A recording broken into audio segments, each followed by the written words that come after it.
पर्व महान यो ना। तारा चमक रहल छै सगरो आसमान यो, चौड़चन पर्व महान यो ना।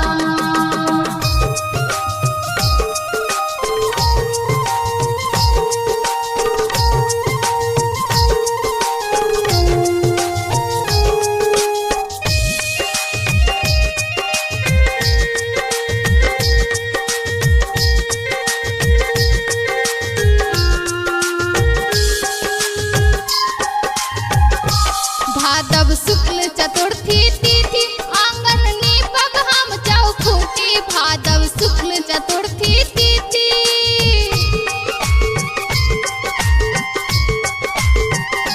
भादव शुक्ल चतुर्थी तिथि आंगन नीपब हम चौखूटी। भादव शुक्ल चतुर्थी तिथि आंगन नीपब हम चौखूटी। अर्पण दऽ कऽ साजब सब विधि विधान यो, चौड़चन पर्व महान यो ना।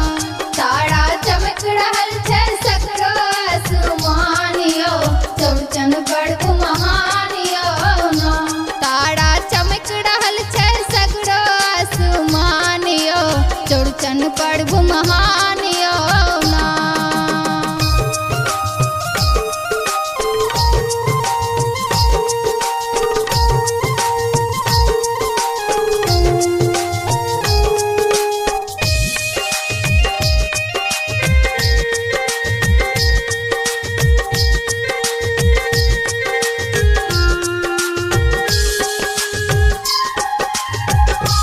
राखब छाछी दही मटकूरी, भरब पूरी पुड़किया चंगेरी। राखब छाछी दही मटकूरी,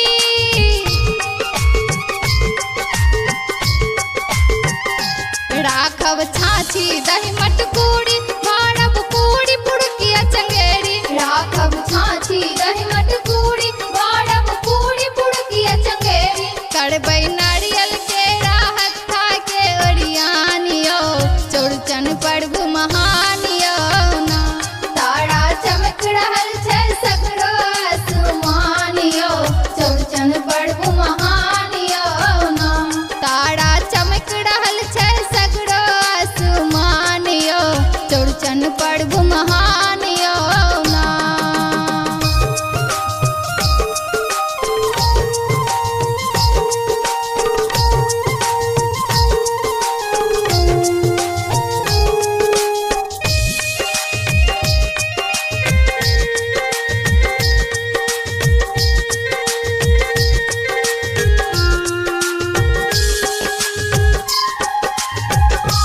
पूजत घर के श्रेष्ठ नारी, उज्जर फूल पुष्पात अगहरी। पूजत घर के श्रेष्ठ नारी,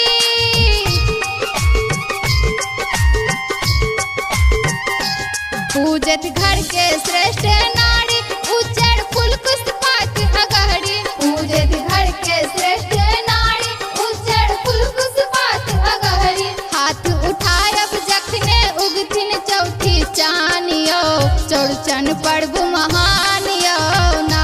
तारा चमक रहल छै सगरो आसमान यो, चौड़चन पर्व महान यो ना। तारा चमक रहल छै सगरो आसमान यो, चौड़चन पर्व महान यो ना।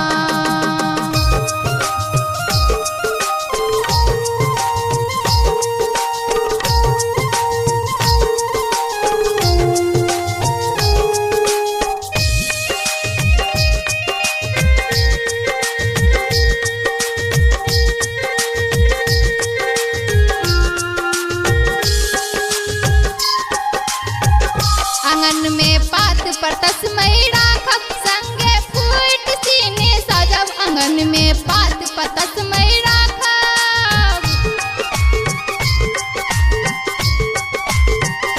आंगन में पात पर तस्मै राखब, संगे फूट सीने सजब। आंगन में पात पर तस्मै राखब, संगे फूट सीने सजब। बीचो बीच मरर भोग के विधान यो, चौड़चन पर्व महान यो ना।